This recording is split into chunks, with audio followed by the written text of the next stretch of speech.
What's up, brother? What's up, man? How you doing? Can you see me? Oh yeah, I can see you, man. You doing all right? There we go. I'm blessed, brother. I'm blessed. Always blessed. Hey, to everyone watching, don't adjust your sets. Yes, we are back. The floor is yours podcast. We took a break only to sharpen our swords, only to get better for you. And you know what? Since we back, we got to come with that fire. Thank you guys for allowing us a break. But now that we back, we come back stronger than ever. You know I can't do this by myself. I got my brother for another mother, the other half of the G Unit, Gerard.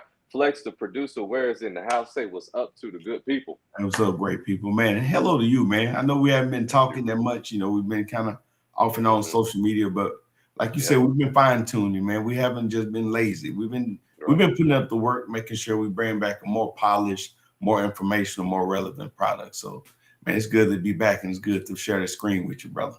Man, it's always good to chop it up with you. Yeah, And while we were out, I'm sure you lived a little, I lived a little, life be life, and from that, there's always major takeaways when you take a break and you come back. And, one of the signs of knowing you're in the right place with the right people is that when you take a break, you can't wait to get back, and that's how I felt. Like, we took a little break, but we're back, and I just couldn't wait to get back on the screen again and hold these real and relevant conversations. And so yeah, thank you guys for tuning in. And for everyone watching, please tell everybody in your contact list, tell your brother, your sister, your mother, your cousin, your auntie, your play cousin, your baby mama, that the Floor is Yours podcast is on, and to tune in and to jump in these comments. We got a banger tonight, and we can't wait to get into it. But before that, we want to encourage everyone to like, share, and subscribe to the Floor is Yours podcast so you don't miss a single conversation that we do.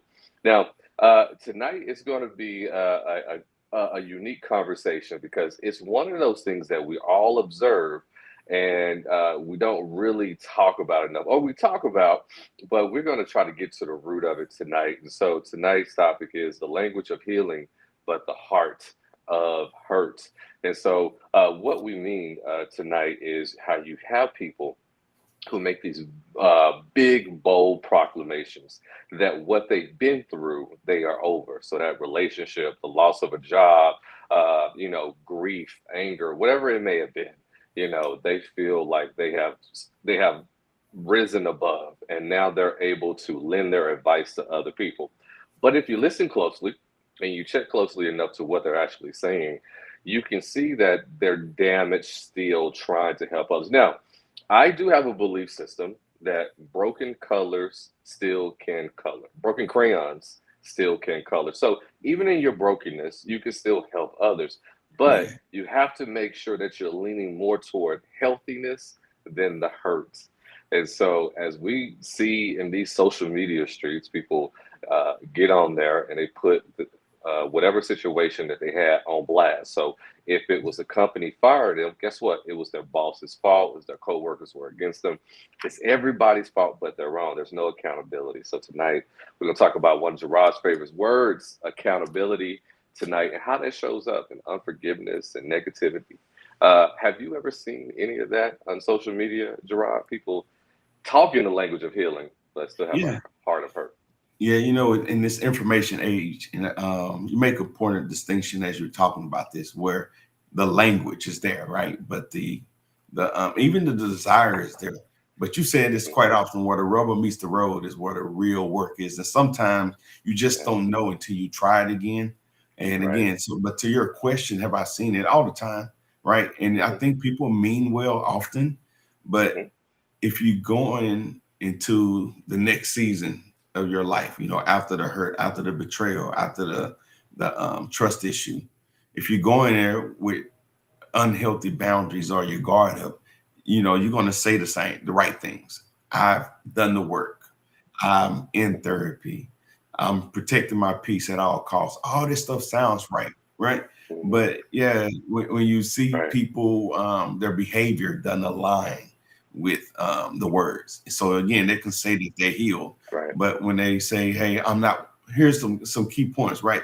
When you hear people say, "I'm not worried about anybody but me," that's not healthy. Ooh, yeah, Stay away from me that's not if you don't that's not got healthy. anything positive to say. I'm like, that's a tall order, and it sounds Right. good, but it's not healthy. So it's one of those things right there. Like you really need to evaluate yourself, and just because you got the language, that doesn't mean Yeah. that you healed. Exactly. And sometimes, a lot of people walk around as wolves in sheep clothing. And we have to be careful because it can be hurtful to other people who are listening to you. If you have a platform of any sort, people will look at you as someone with credibility. And you want to be careful to make sure that you're putting out good information. One example I remember a few years ago, there was a woman who was sitting in her car, doing, as everyone does in their car, making a post. And so she was talking about her ex-husband. And so this is what she said. She said, "I'm so happy for my ex-husband that he's remarried now and he has a wife that suits him." Okay, fair enough. So far, so good there. And she said, "Because he and I just couldn't match. I'm so glad now that he has a woman that is able to listen to what he says because I'm the type of woman that thinks for herself. And I don't need a man to tell me what to do and how to do it. But he now has a woman that when he says to go left, she goes left. When he says go right, she goes right. And that just wouldn't work for me. So I'm just glad that he finally found somebody that is willing to to accept his leadership because I'm looking Yeah, for something different. yeah, You know, a strong backhanded compliment, right? So she's saying all the things. She's saying, "Hey, I'm glad that her ex-husband has found someone," and then she goes into all of these backhanded compliments. And so, one of the signs that you can tell that someone is speaking the language of healing, but actually has a heart of hurt, is when they show up with these backhanded compliments. Because a healed heart only wants what's best for all parties involved. The healed heart wouldn't feel the need to critique or criticize what someone yeah, else is doing, yeah, right? And so when you have these people talking like that, listen closely. Are they critiquing? Are they criticizing? Or are they accepting that everyone's on their own journey and I want to support them while they're on their own another journey? piece of that too, just to name it. It's that passive aggressive, like you call them backhanded Hmm. comments. Like, I'm glad he ain't my problem anymore. It's those kind of things right there. Or you know Hmm. what? They deserve each other. Right? That kind of thing right there. So yeah, you can really, really, Yeah. it's not always egregious language and behavior, but it'd be those little small little passive aggressive things that says like, you know what? I'm saying the right thing, but I'm really not there. And Gregory, I think you agree with me if I say that it's okay if you haven't healed, right? But that's when you be true with 100%. yourself and 100%. say like, hey, let me go and put in the work. Yeah, yeah. It's okay to still be hurting, but you want to acknowledge it, I mean, because you're not human if you haven't hurt at least once. All of us are going to catch it. The Bible says, "Count it all joy when you fall into Yeah, diverse trials." So even the Bible says, eventually, it's going to be everybody's turn. Everybody's going to catch catch some slings and some arrows every once in a while, and yeah, so that's normal, and that's okay to. It's okay to not be okay. But when you're not okay, make sure that you have a healthy community around you that can call you out and say, "I know you yeah, think you're okay, but by the way you're acting and the words you're choosing, it's showing yeah, us otherwise that you're not." I brought that particular example up because I often think how dangerous it is for, and particularly in our community, to degrade or insult one another. I think we have enough of that conversation going on, so that if you're still hurt, I encourage people not to speak from that hurt on social media platforms because it's just perpetuating this distance between Black men and Black women when we should be more unified. And we want to stop perpetuating that stereotype that Black men and Black women cannot get along and we're always are in bad spaces with each other, and yeah, that's not true. And so that could be yeah. And dangerous as and you well. really, again, going back to where we said earlier, just identifying and naming what we're going through. It's the hurt, and you said it like being in this world, we're going to go through problems. That don't excuse anything that anybody does to us that's wrong, but I Hmm. think it just kind of shapes your perspective. That you know Hmm. what, it might be my time or just in this season, and it Right. happens. And then when you're conscious of that truth, you Hmm. maybe you begin to even put yourself in that space and know that you've even harmed or hurt. Mm-hmm. done other people a certain way. And again, this is not an excuse, but Right. when you understand it that way and you realize, like, hey, hopefully that's just an exception.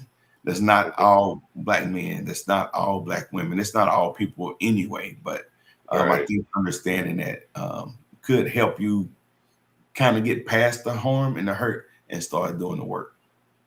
Absolutely, 100%. Let's dive into where the root of all of this is coming from. Number one, it is ego. Number one, we don't want to look like we lost.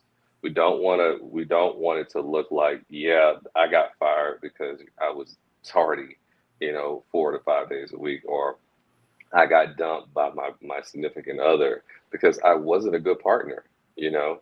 And so a lot of it is we don't want to look bad for our own mistakes. And so Yeah. a lot of times when you find people who are speaking the language of healing, it's often because they are not taking accountability or don't want to accept their part in whatever negativity has happened to them. So it's Yeah. ego. And that's huge because even if accepting their part is simply that I chose the wrong partner. Hmm. I put up with toxic behavior for too long. Like Hmm. that's accountability, right? And that's not Yeah. saying or alleviating responsibility from the person that harmed you. But I think it's important to own your part. Would you agree with that? Absolutely. The only way to fix something is you have to face it. And what's also important in the process of healing is that your body and your spirit won't allow you to skip Yeah. steps. And so if you got right, so if you got dumped on Monday, you cannot expect to be healed by Wednesday. This is a whole long process where you got to confront your own insecurities and take accountability, or because when painful things happen, we do kind of ask ourselves, was I good enough? Was I smart enough? Was I qualified? Um, and then you look at those things and you have to rebound from that and go, you know what, I am good enough. That just wasn't my opportunity. That just wasn't for Yeah. me. That means there's other opportunities out there for me. So you can't skip steps. And so a lot of people want to rush the process, and what you find yourself doing is causing more So harm because you just uh, let's letting talk it. about what that could Hmm. look like in the confines of a relationship, right? So you want to prove that it Hmm. wasn't you, it was the other person. So you Hmm. quickly jump in another Hmm. relationship, like, hey, I'm with somebody that Yeah. honors me more and respects me more. And all that could be true, right? But if you Hmm. haven't healed or addressed the elephant in the room, right, it's you bringing some unaddressed, unhealed trauma to that relationship. And Yeah. not I shouldn't say guarantee, but 9 times out of 10, you're going to be looking and wondering, like, is that going to happen to me again? Because you have not purposed in your mind that you are good enough. Maybe just was in the wrong relationship, but you got to deal with it. Right. Right, right, right. And you're 100% correct. You're going to bring those insecurities, which is a faulty foundation to build a relationship on, because you're looking in your rearview mirror and trying to look forward at the same I like time, that and analogy, that's man. not a And healthy hey, way to just a quick shout out to everybody out there. The comments are coming in. We see Tamika, we see Monica, a couple other people. It says name unknown, but hey, get the comments, questions, whatever. We appreciate you tuning in, and we promise you we're gonna get time to address your comments and questions. Absolutely, 100%. I Yeah, love the comments. That's my favorite part. so But yeah, and then also if you don't deal with those issues, and I know we've all heard this before, somebody else is going to pay the price for someone else's wrongdoings. And so if you haven't healed and you're still skeptical of men and you think they're all dogs and they're all cheaters and they're all liars, if you haven't healed from that and grown from that, you could possibly mess up what could be a great partner, a great yeah. mate. You got to give him the benefit of the doubt. He is innocent until proven guilty. But we enter into relationships, you're guilty until proven innocent.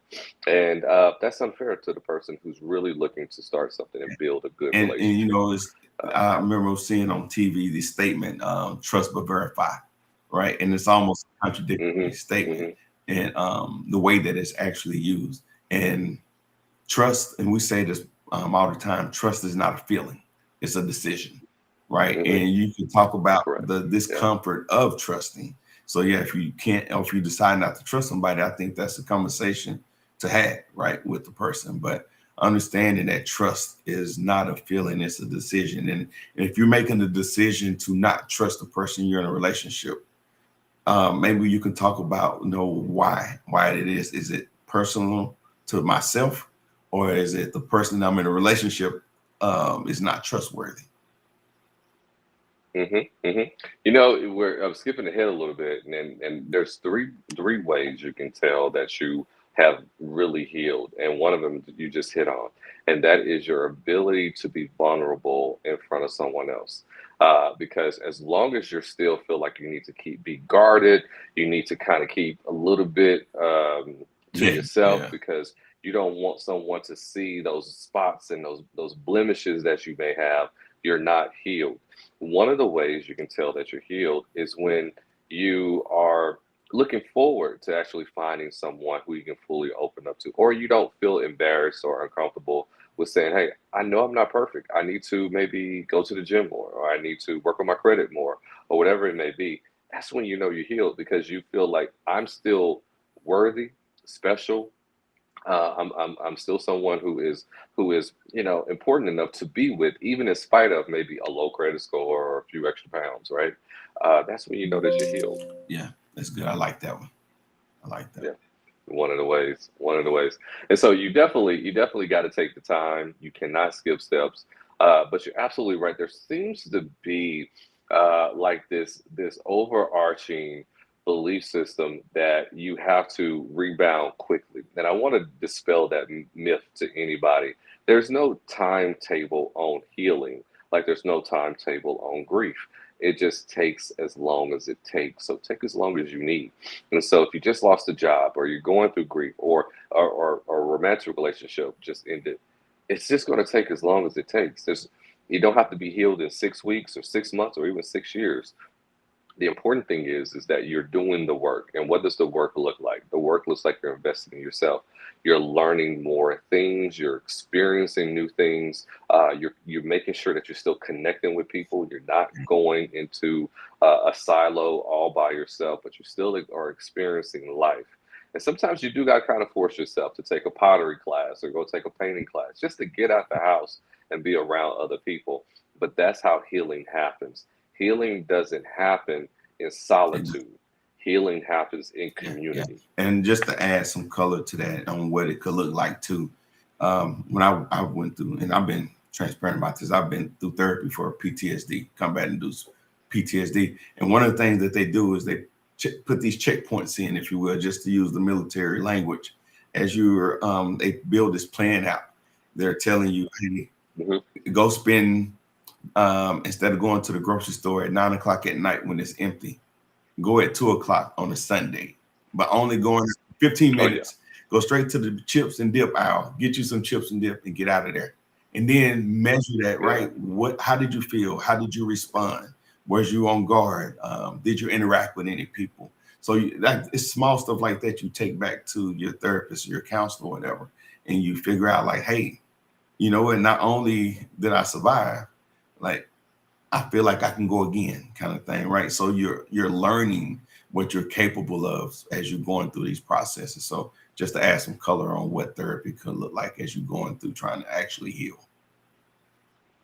That is a good exercise. Sometimes you do have to put a strategy around how you're maneuvering, Yeah, because the flesh will want you just to lay in bed and pull the cover over your eyes. But in order to move forward, you do have to push yourself forward.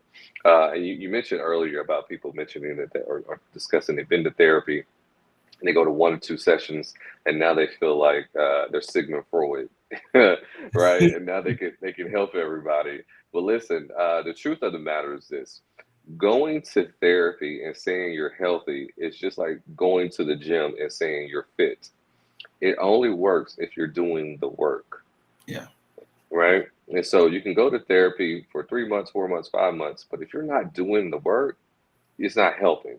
I can go to the gym and stand against the wall. That doesn't mean I'm fit. so let me add some of that because you're absolutely right. And just to add it to it, added part to it, doing the work and achieving the desired outcome. Because Hmm. you can do the work and it's not, producing the desired outcome. So you might have to, Yeah. and I said it because you might have to adjust. and try some. What works for one person may not work for the other. And I like that you brought that Right. up. So when I was looking up the information on that, they said it people that use therapy as Mhm. in that language of I'm healed, but truly not, they use it as a badge of moral superiority, right? Yeah. I'm going Yeah. to therapy, so hey, I must be wrong, right, and you're wrong, and they'll go and add this to the Hmm. conversation. And I'm sure you've had this when you're doing your sessions with your clients. Oh Hey, man, all the time. hey, my counselor, my therapist said Yeah. XYZ, so if they're saying it and they probably not framing it the correct way, or Right. they could be, but to weaponize that act that you're going to therapies, that you tell me if you agree with it or not, that even shows that there's some healing that still needs to be done.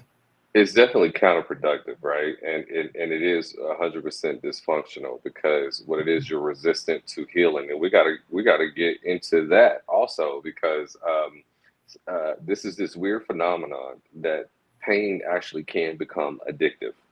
And so, Yes. take for Yeah. instance, yeah, and I don't think people are really fully aware of that. So, and once I learned that, I got a lot of empathy and sympathy for people who are grieving the loss of a loved one. And so, there's this ideal. Let's say hypothetically, someone lost their mother.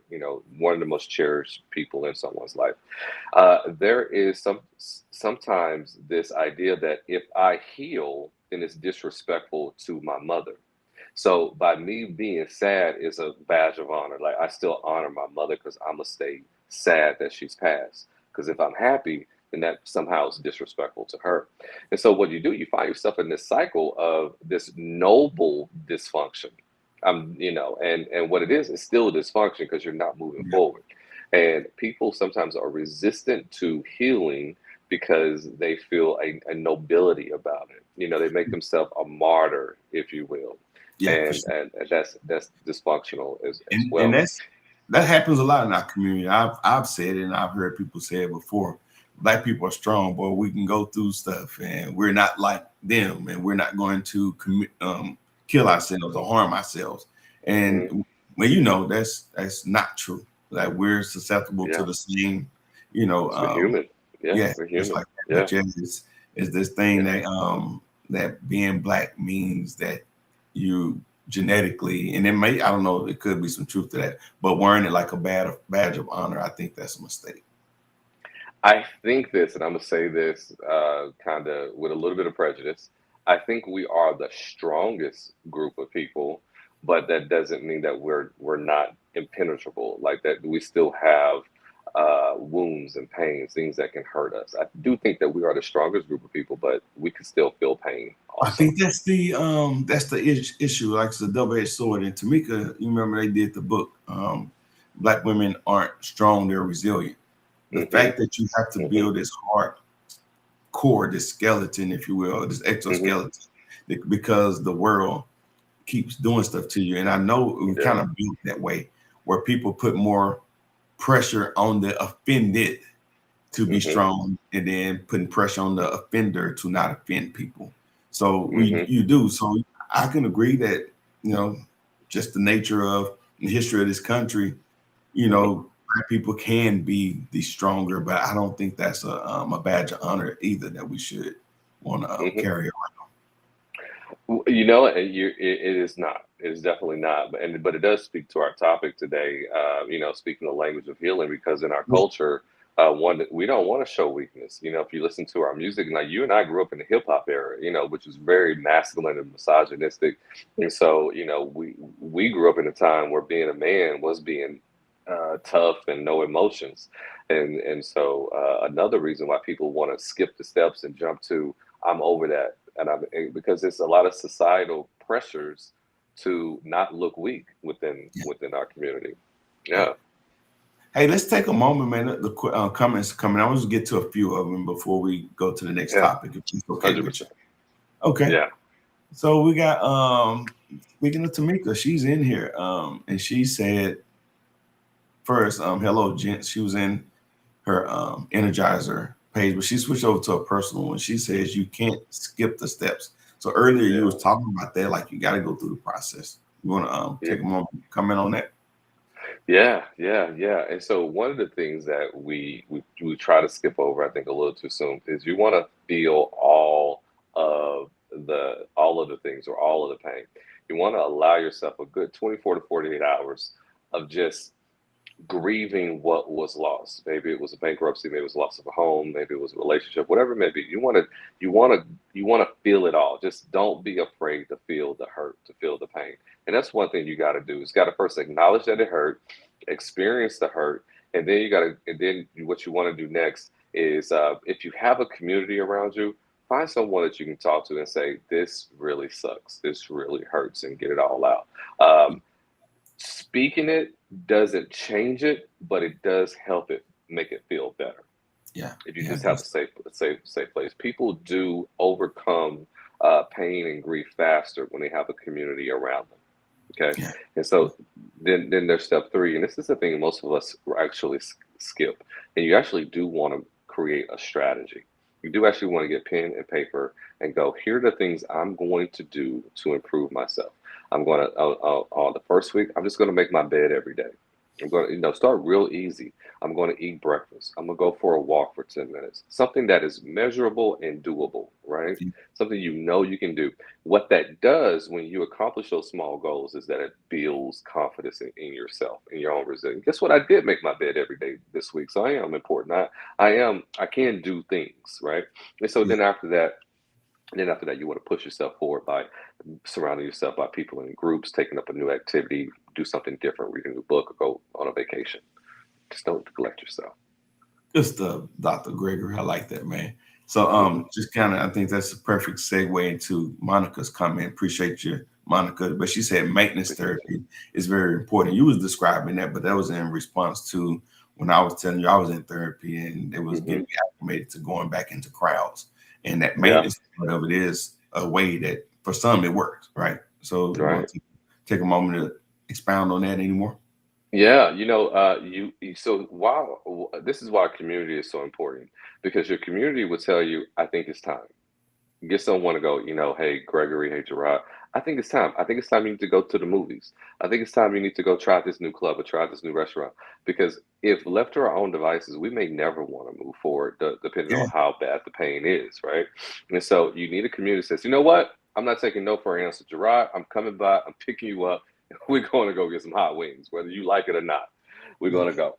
I'm going And for and and you need that. And you need that. So maintenance therapy is not neglecting yourself, right? It's making sure that you go get your hair cut.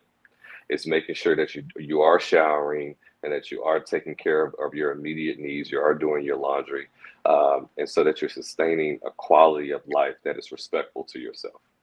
That's beautiful. And then one day you look up and realize you've been doing this, 2 months after the pain, 6 months Hmm. after the betrayal, a year after the Hmm. divorce. And you're like, wow, you don't even realize it, but you've been getting it in. So that's important. I have a good friend. So I went through a breakup a few years ago, and so she and I love music. And so what she did for me, and I thought this was a beautiful thing, is that she created a playlist of some of the saddest love songs Yeah. you could ever hear. And she said, all right, Gregory, I'm giving you 4 days. You can listen to this playlist, but in 4 days, you got to delete the playlist. And I thought that was a great thing because the thing we had in common is we both love music. And she said, "You got 4 days. Listen to these sad songs, and after that, delete it." And then she sent me another playlist of like party music, right? And that was a small gesture, but it was really impactful because it's that paradigm shift that I'm not in darkness anymore. At any moment, I can decide to make the change that I want in my life. And if I want to decide to not be sad, guess what? Who's going to stop me? I don't have to be sad anymore because to suffer is a choice. Yeah. Yeah. To And suffer is a choice. that's important that you said that too. Sometimes we romanticize love. I mean, romanticize the hurt, right? And Hmm. sometimes we'll stay there. If you want to be honest, we'll stay there because we like the extra attention we may be getting from our support team. So, Yeah. yeah, yeah, Oh, yeah. yeah. So, Yeah. Monica said she's 5 years in, and I think that she's in that long. I think it's important to highlight, Gregory, that sometimes people think that you go through 3, 4 sessions and you're healed, or they got this mindset. It don't, you know, once I understand it, what I'm going through, that I'm healed. But depending on what the hurt is, right? Whatever the act was, the act of betrayal or hurt, it can be lifelong, right? It could be 2 or 3 sessions, or it could be Yeah, your life. yeah. It's very rare. I could probably count on one hand the number of times I've seen people have an immediate healing, and that's this road of this Damascus kind of moment where they have a revelation and life has changed. That's generally associated, that when I've seen it, when they come to close to death. They was like in a car accident. They thought they weren't going to come out of it alive, and then all of a sudden they said, "You know what? I'm not going to waste another single day. Life is too important." But generally, healing is invisible work. You don't see it tangibly. You feel it before you can actually see it. And so a lot of people give up because you don't see it as though like you were going to the gym or you were painting a house or something like that. So people tend to give up too soon. Now, if you are serious about therapy and you're looking for results, there's a minimum of 6 months you got to commit to before you see any legitimate change. Anything under 6 months is information. After 6 months, it becomes application. And so I tell everyone, if you really want to see it with your eyes and people to notice it on the outside, you're going to have to do a minimum of 6 months of quality therapy, fully invested in doing the work. Anything before that is just information. After 6 months is That's application. good. That's good. Can you see this comment right here from Monica? Yeah. Yeah, it says you graduated. Wait, you graduate from 1 week, 2 weeks, 3 weeks, and then once a month. I've always have had a therapist because I can dump and I don't have to worry about it being repeated. Therapy is a relationship, and you do want to make sure you're with the right person. And so it is important that to understand and to know that you can change therapists, you can change coaches, because some therapists may be great for one season, but not great for another. Yeah. Yeah. Uh, Depending on the situation, maybe there's time you need a male perspective, a woman's perspective, a black man's perspective, a white woman's perspective. Sometimes, or someone that has a history or a background similar to yours, or someone that has experience to where you want to go. Yeah. So, depending on what your need is, it is important to make sure first you have the right person in front of you that's coaching you Yeah, along. yeah. Monica said she's had 3, and that's important. Distinction. I'm going to say That's it important. could be simple as you don't want to get bored, right? So Hmm. yeah, it could be Hmm. a number of reasons that you want to change. So Yeah. You know all your therapist tricks already. They don't ran through all their repertoire. right. And like, okay, I need something Seasons new change. now. I like Right. this Yeah. comment right here because sometimes we can just get so attached to something that we refuse to try something else. And I get it. Like therapy and counseling can be intense. They gotta tear down those walls and get inside and gain that trust. So doing that again can be like scary, right? It Yeah. can be. Yeah. Because good therapy Yeah. hurts. You're absolutely right. I'm so glad you said that because a lot of people think therapy is like, oh, we're just going to sip some tea and you're just going to confirm me and compliment me and tell me I'm a good person. No, therapy, it should be painful. They're going to put a mirror in front of you and say, this is where you're missing it. This is where you're fumbling. This is where you can do better. And you got to receive that, be mature enough and ready to receive that. And if you're not, you're And just wasting your money. let's talk about that because it can be hard to receive that you need to do something different when somebody else hurt you. It can almost seem like Hmm. victim blaming if you want to be honest about it, right? Yeah, yeah, yeah, yeah. Well, I have yet to see, and well, maybe rarely, but rarely have I seen a relationship end where only one party was to blame. Yeah, And what I mean by that is that even if the other person did the cheating and you was a good person, you ignored some red flags. potentially. You ignored some things, potentially, but I'm going to say 98% of the time your intuition is letting you know something's not cool here, and you're letting some things slide by. And so very rarely have I seen a situation where both parties were completely oblivious or innocent. And so even in that, even if you didn't do the dirt, you still had to take accountability of, why did I ignore the red flags? Why did I stay in this for too long? And then, why am I attracted to Yeah. this? Why did yeah, why does this type of personality I feel drawn to? Why does this excite me? Is this trauma bonding? Is this, some type of hurt in my past, and through them, I think if I get affirmation from them, I can be healed. Yeah. Someone sent me a beautiful meme the other day that says, "He is not the love of your life. He is the wound that you're trying to heal." Right? Meaning that if you receive validation from him, or he accepts you, and vice versa, or she accepts you, then somehow you feel confirmed as a human being because this individual confirms you. And so that's also something you got to look into as Yeah, well. that's good. That's good. Tamika said we have a choice to either continue to suffer or move forward. And and it's as simple as that, right? Sometimes you might look at it and say it's more to it. Of course, if you want to get into the details and the weeds, it is. But is that it? Is that important? That's it. It is that simple, and it is that hard. It is that simple, and it is that hard. It is that simple. Sure enough, that is it. To suffer is a choice, and then we do have a choice to move forward or to stay where we are. It is that simple. However, the application of it is hard because you got to let go of those sentimental things. Um, you're moving into a new land where you don't know the language. Yeah, So, you grew up in a community, you grew up in a household that spoke a certain way, and now you got to move to a foreign land where they don't eat the way that you eat, they don't dance the way that you dance, they don't talk the way that you talk. But there's healing and safety over there, and you got to go there. And so it's a lot of fear there too. yeah.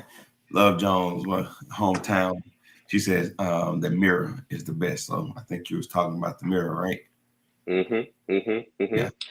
Mm-hmm. And also the mirror is important because when people are speaking the language of healing but still have a heart of hurt, is a sign of victimhood. And a Mhm. lot of people like that martyr position where I hear this a lot, and it just really kind of bugs me when I hear it. So I ask people oftentimes, my first question whenever I get a new client is, if I can answer any question for you today, what would it be? And a lot of times I get the response that, how can I not care so much? Oh man, that's one of the more popular ones I've heard too. Yeah, yeah. How can I not be so nice, right? So you're already establishing that the rest of the world has something wrong with it, but you're the nice Yeah, person. It's everybody else's yeah, problem, right? And so that's that position of victimhood too, that a lot of people who speak this language of healing express. But no, you're a victim in disguise. yeah, Yeah, yeah, mentally you're a yeah. victim. Especially if you're the problem could simply be you let people run you over, and don't know how to Hmm. push back. You don't have healthy boundaries. It could be that right there. Yeah. Hey, let's Yeah. go to appreciate all the comments. They come in, and that's one of my favorite parts of the show. But let's go to a commercial, and after the commercial, we'll come back and um, continue the discussion. Great.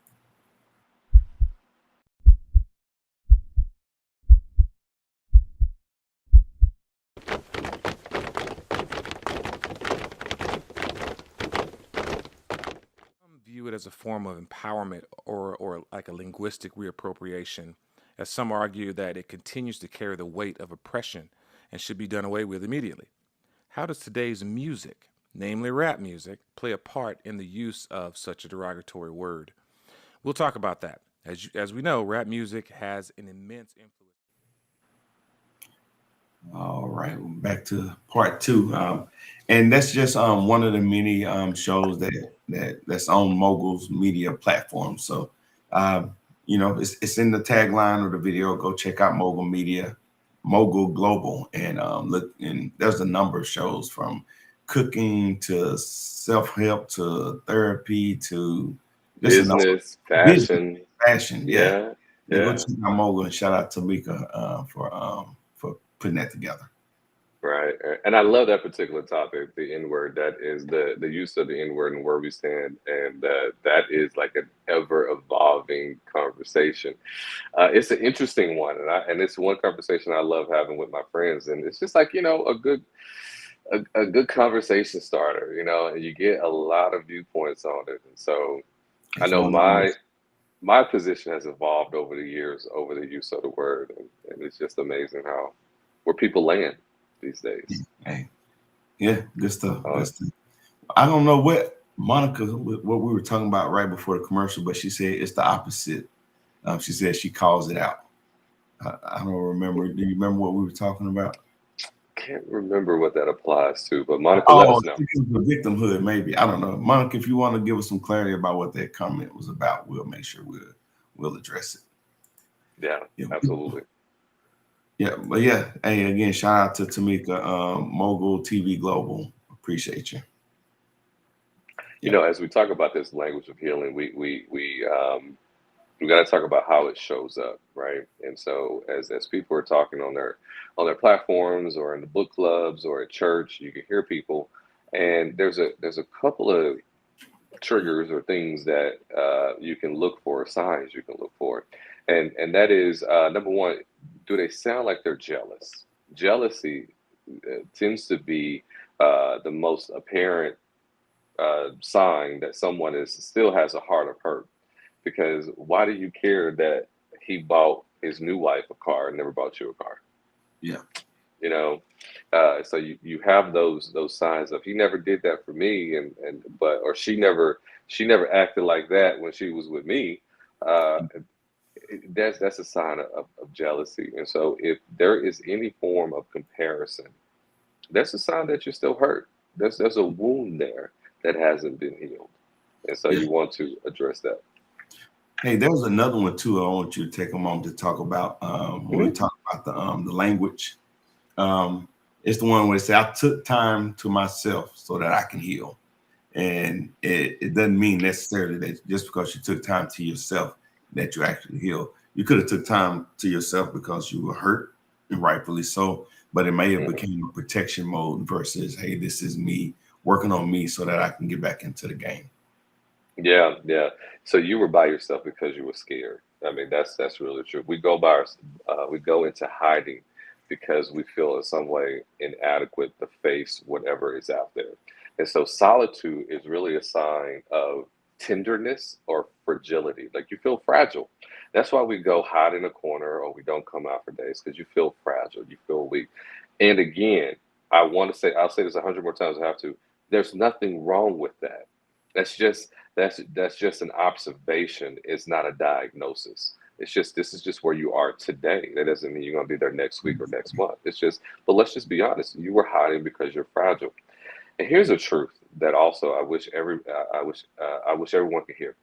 That healing doesn't happen in solitude. It happens in community. You don't heal by understanding what happened to you.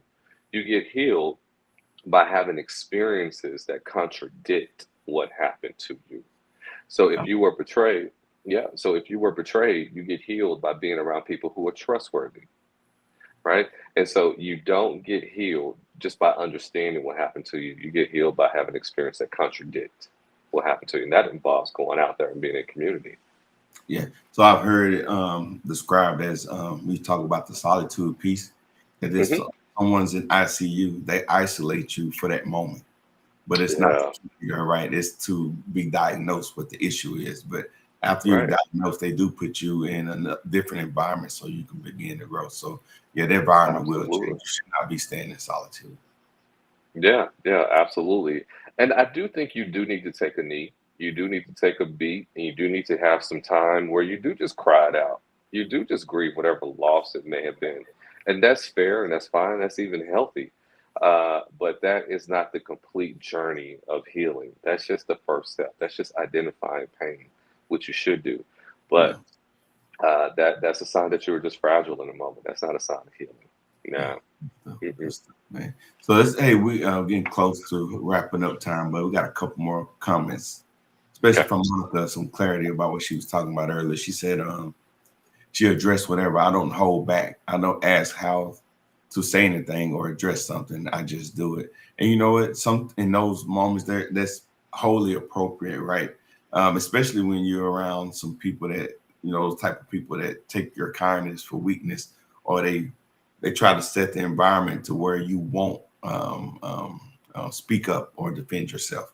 You see that a lot of times, Gregory, in Mhm. leadership from leaders, from toxic Mhm. leaders, where they'll Mhm. try to keep it or frame it where you're afraid to speak up and defend yourself. And you see it in relationships too, right? I've seen relationships where one makes things so toxic that you wouldn't dare bring other people around. You wouldn't dare challenge them for what they're doing. So it's important that you don't silence. You need to use your voice, because people will definitely take advantage of you if you don't. You know what? Being your own advocate is one of the best things you can do for yourself. It really is. And because you know what it feels like to be you, and you can't let no one else tell you what that is. And so if you're feeling scared or hurt, misunderstood, misrepresented, say it. And if they can't understand it, then they have given you a gift. They have told you the truth, and truth is a gift. They don't honor you.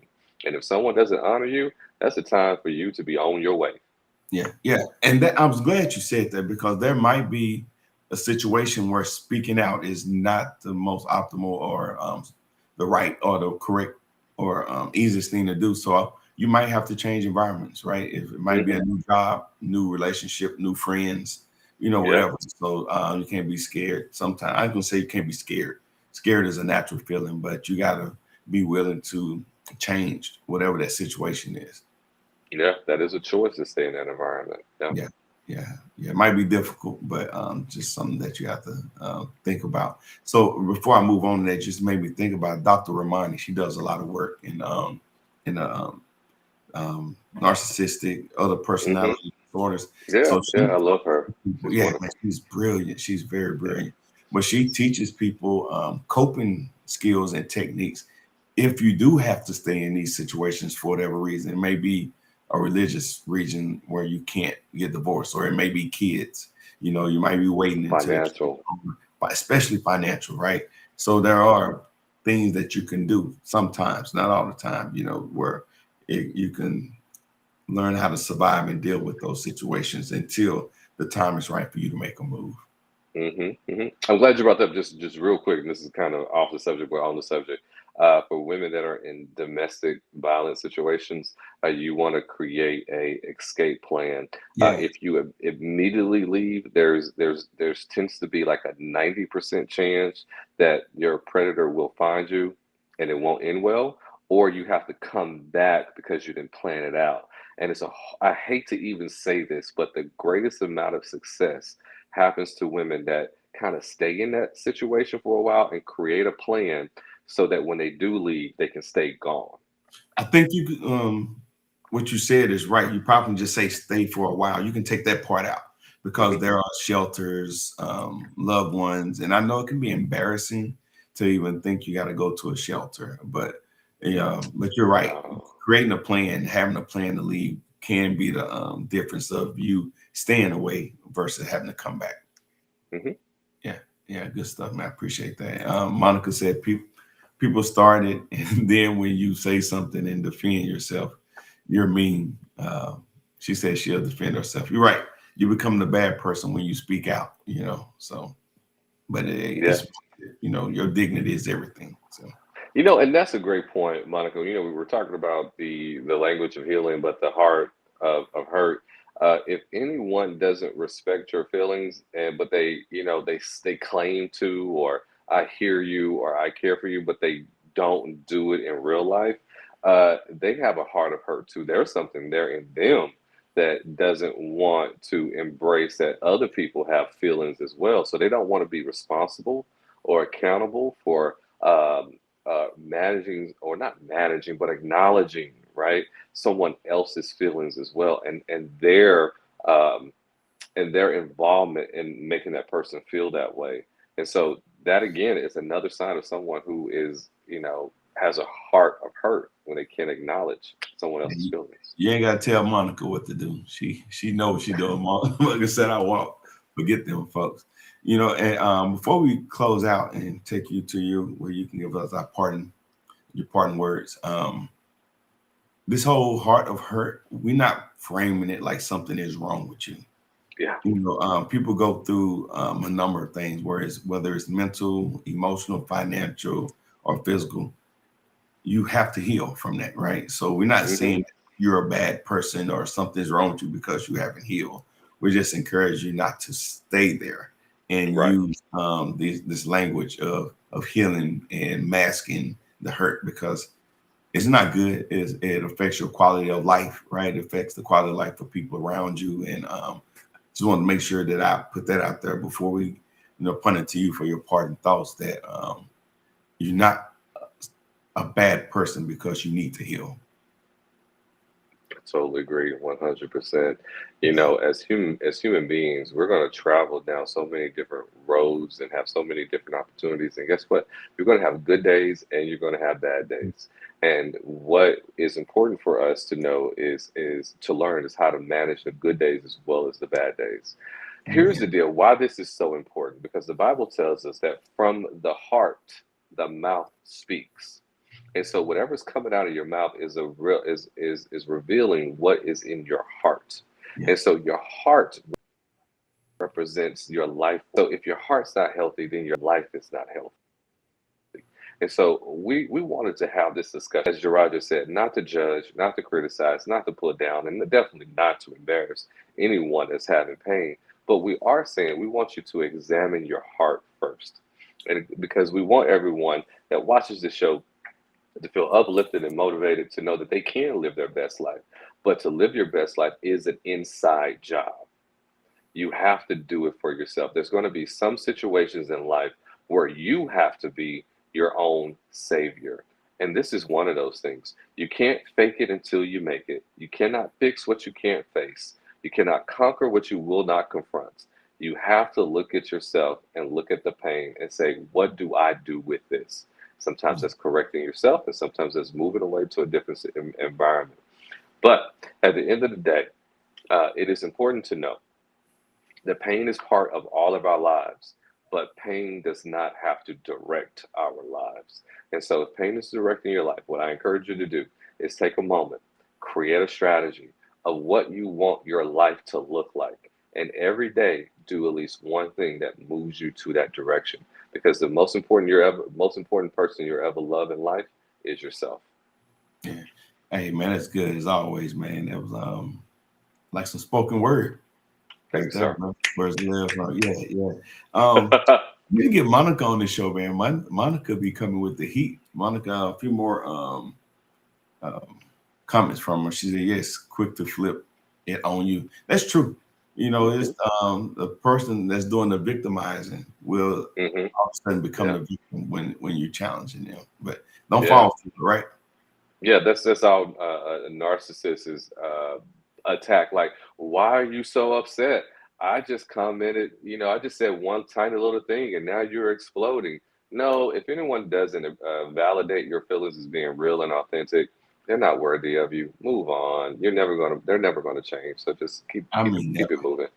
Yeah, for sure. See that this is life, period. Everyone has hurt. So that was in response to us saying we're not blaming or trying to condemn anyone for going through the hurt. It's just part of it. Never that. Yeah. I'll let you take this one from Monica. Life is a journey. If you haven't been hurt, keep living. As my granny used to say, it's going to happen. And sometimes it's for our good. Sometimes you need to touch the fire to know that it's hot so that you'll learn what not to do. And so whatever lesson that God in life is trying to teach you, learn it so you don't have to repeat it, because you keep repeating the same lesson until you learn it anyway. So try to learn it. The sooner the better.